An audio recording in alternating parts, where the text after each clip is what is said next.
Hello fellow cheapskates and budget gamers. On this channel I recently talked about 10 of the best free Switch games you can go out, download and play without having to pull that old wallet out of your pocket and spend any actual cash on them. And you cheapskates seem to really enjoy that video, so how about we keep the trend going with another one. However, this time you will have to pull that wallet out, but you won't have to pull out more than a crisp $5 bill because you read the title and you guessed it. All of the games on this list today are only $5. That really ain't too bad considering how fun they all truly are. And actually, funny enough, I tried making one of these videos almost exactly a year ago. Back then, I did find 5 really great games, so for this list to be a definitive list of the best $5 games on Switch, we still have to count those games. So when you're done here today watching this video, make sure to go and watch that other video if you want to find out more about those games, because I already reviewed them once, and why would I repeat myself? But enough of the games I've already talked about before. Let's start this list by talking about a recent addition to the eShop library, and that game is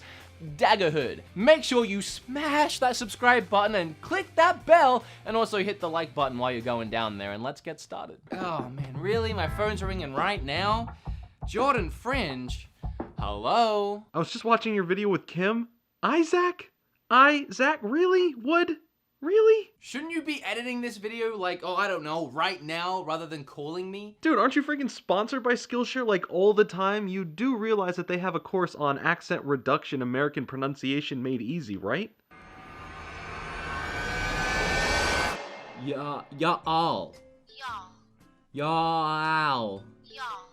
Yeah, okay, clearly this ain't working, y'all, but it's not like any of you guys are gonna be trying to learn how to do an American accent anyway. There are so many things on this site that you can learn. Skillshare is an online learning community for creators with more than 25,000 classes in design, business, video editing, video production, and more. You can even learn how to create gaming content for YouTube if you want to start your own channel. The premium memberships give you unlimited access so you can join the classes and communities that are right for you. And just like last time, the first 500 of you to go down to that description, click on my special secret link, will get 2 months of Skillshare free, which means you can save your money for these $5 games that I'm already trying to help you save money on anyway. What would you do without me? But speaking of those $5 games, let's go back and talk about them. If you're looking for a Celeste-like experience on the Switch, but you don't want to pay a Celeste-like price, then Daggerhood might be the game for you. Visually, the similarities speak for themselves. The gameplay, though, differs quite a bit thanks to the instant transmission dagger mechanic. As you would expect, by throwing your dagger, you can mince up any enemy that stands in your way, but as you might not expect, you can also teleport to your dagger at the touch of a button. This gives Daggerhood a completely different feel to its platforming mechanic than any other game I've played in this style. Each level has 5 treasures for you to collect, as well as a fairy, which you only have a limited time to reach before it disappears. Where in Celeste we had huge levels to explore with branching paths and hidden rooms, Daggerhood keeps it simple, with very small levels that will only take you moments to complete once you have mastered that level. I'm not saying you jump into every new level fresh and you finish it in a moment. What I'm saying is, once you've died several times and you get the hang of it, you can blast through these pretty fast. The challenge, of course, comes in trying to acquire all the collectibles and getting to the exit as fast as possible to get that 3-star rating we all crave. Oh, and the boss battles are pretty cool. This is honestly a game I would expect to cost about $10, so seeing it for $5 is a great deal. You know what's really cheap? Canned peas. But if you don't like canned peas because of the mushy mouthfeel, you might like this pea because it's awesome. Awesome pea.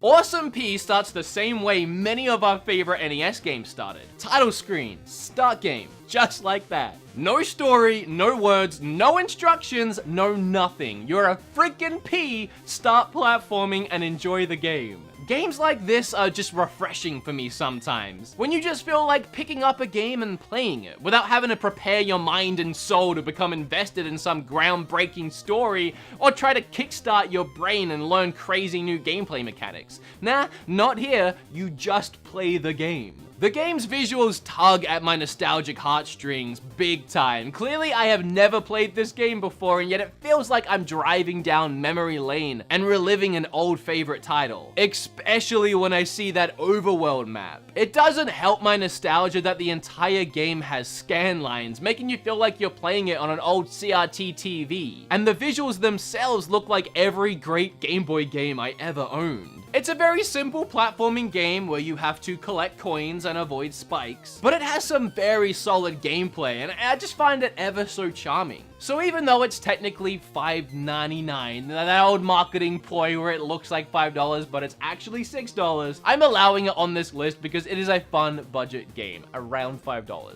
It's not the hardest platformer you'll ever play, it presents a challenge sometimes. For the most part, it's just an enjoyable experience. Actually, we've had a lot of the best cheap Switch games released recently on the Switch, and I've already jumped on them and talked about them in other videos. But I can't make this list and not mention these games, especially Downwell, because it might actually be my favorite budget game on the Switch. Just in case you missed it, this is what I said about Downwell recently. At just $2.99, Downwell is absolutely worth the price and then some. Just like Bayonetta, you have gun boots that pack a huge punch that keep you afloat for just a moment while you blast away at any enemies or bricks directly below you. Downwell is so simple in design, from its 8-bit visuals to its gameplay mechanics, but its fast-paced action is hard to put down, making it a perfect pick up and play a few rounds kind of game, which is exactly what you want on the Switch. The further down into the dark well you fall, the harder and weirder the enemies become. You fall at such insane speeds, you only have a split-second moment to decide if you should squash, dodge, or shoot your way through the next obstacle. You will find more than you expect in the well, from shops where you can buy helpful items or hidden caves filled with relics. And after every stage, you get to pick a power-up, or if you're lucky, get some health back since your hit points carry over level to level. This game is not easy. It took me more attempts than I would like to admit just to get to the 4th level, so bring your A game or prepare to go down. And now for a game I haven't talked about before, Tokitori. Tokitori was originally released on the Game Boy Color, and let me tell you, there is a reason that since then, it's been re-released on Android, Wii, PS3, Wii U, the 3DS, and now the Switch. And that reason is, wait for it, it's a good game. I didn't really have anything extra for that. What did you expect? But now it's looking better than ever with a fresh coat of paint. The sequel to this game, Tokitori 2, released on the Switch a while back and did so well, they decided to bring the original to the system too and make it cheaper, about $5 worth of cheaper. In each of the 80-ish levels, it's your job to collect all of the eggs, which is a pretty cute premise, a little chicken going around saving these little eggs from harm, until you get to the end of the game and you hit the credits and you see this. It's just kind of sad.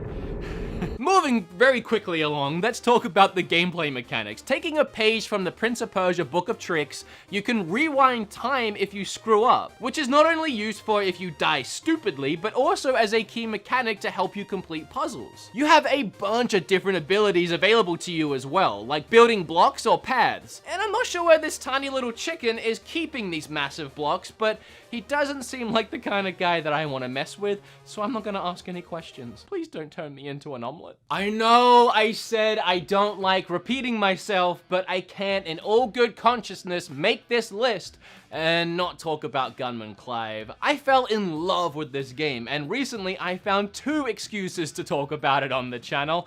And now we're in a third and final excuse to talk about this game. When I cover this many eShop games, there's gonna be some overlap. So let's take one final look at Gunman Clive. So if you haven't seen or played Gunman Clive before, the first thing that should be going through your brain right now while you look at this footage is, oh boy, that art style is incredible. It feels like the game is being hand-drawn to life right in front of your eyes as you platform and shoot your way through every level. And speaking of the platforming and the shooting, this game plays very similar to the Mega Man series. You'll have to face platforming challenges like the ground falling away underneath your feet at a moment's notice, or maybe Tetris blocks raining from the sky as you struggle not to get trapped and squished between them. There are so many unique platforming concepts just like this as you play, and it constantly keeps you on your toes. And obviously the bosses won't go down without a fight. You better learn those attack patterns and learn them fast, or you're gonna find yourself getting very frustrated. One level, you have to jump on a panda's back and run desperately away from a giant spinning saw blade of death, or sometimes the game will completely change and you'll think you're playing Space Harrier again, a third-person on-rail shooter, or maybe you'll be on horseback trying to jump over obstacles and shoot the cowboys next to you. I am almost positive that many of you, when you saw that title and clicked on this video, you came here hoping to see Astro Bears. And I know that because Astro Bears is beloved by so many Switch players already. It's just one of those games that always gets suggested to me to talk about. And despite the fact that it's only $5 and consistently goes on sale for around $1, I never actually got around to playing it until now. And yeah, no, I completely understand it now. It's stupidly fun. I judged a book by its cover and didn't think I was gonna enjoy it. I enjoy it. It's great. Let's talk about it. It's so incredibly simple in concept, but such fun to play with a friend or even 3 friends. If you have 3 friends. Personally, I don't. Not nearby, anyway. So I've done the 2-player with Kim.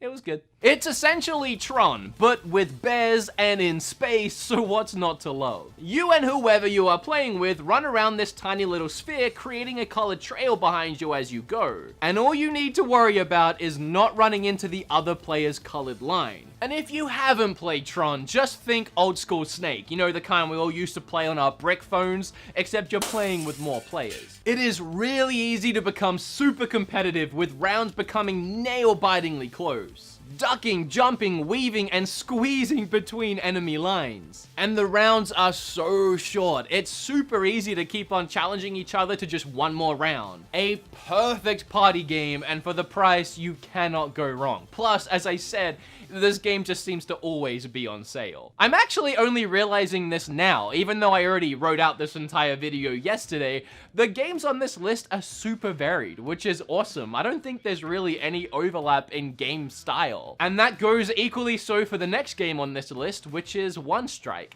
Another game I talked about very recently, so let's take a quick look at it. For only $4.99, this is another cheap game worth the price. You have 3 difficulty settings: easy, medium, or hardcore, and trust me, you'll want to start on easy. As the name of the game would suggest, you get hit once, you die. You hit your opponent once, they die. There is 7 different fighters to choose from, each of which have different weapons and fighting styles. Believe it or not, with just having a forward dash, back dash, block, and 1 attack button, it still takes quite a while to master each fighting style of the characters. In One Life mode, just like in real life, you only got 1. You can't get hit by any of these fighters, even once, and I'm telling you that's not easy, even on easy. There is also arcade and team duel mode, as well as tournament mode for up to 8 players, AI, or real people. Again, it's another game that's just so simple in design and gameplay, and yet as soon as you block that first attack and then land the killing strike, you'll watch your opponent fall and then realize I just want to keep on killing. Alright, so I just said that this list is full of very unique and different games. And that couldn't be any more true for this next one, which is not only unique for this list, but it's unique for gaming in general. I have never seen a game quite like this. Let's take a look at Peace Death. Peace Death is a very simple and yet, as I said, very unique game. You play as the Grim Reaper himself, deciding the fate of those that pass through into the afterlife. And how do you make your decisions? By judging people based on how they look. Excuse me, is it still 2019? You can't assume my afterlife. Well, actually, in this game, you can. As the Grim Reaper, this is your probation period at work to determine whether or not you are actually qualified for the job. So every screw up, every mistake, every wrong person sent to hell or incorrect person sent to heaven over the next 7-week period, that could cost you your job. So don't go sending people to hell willy-nilly just because you don't like the cut of their jib. Early in the game, your choices will be obvious. Demons go to hell, superheroes go to heaven. Adoy. But as you progress, making that choice will become harder and harder. A character might be hiding their true identity, like maybe they have horns under their hat, or are standing in a pool of blood that's easy to miss. Also, you're able to test them, see if they're willing to change and let go of that gun they're holding, or if they're committed to their life of sin. Testing people and making the right choice accordingly can be tough, as well as having the option to send some people to purgatory. Honestly, in this game, I'm mostly impressed by the sheer amount of sprites they designed.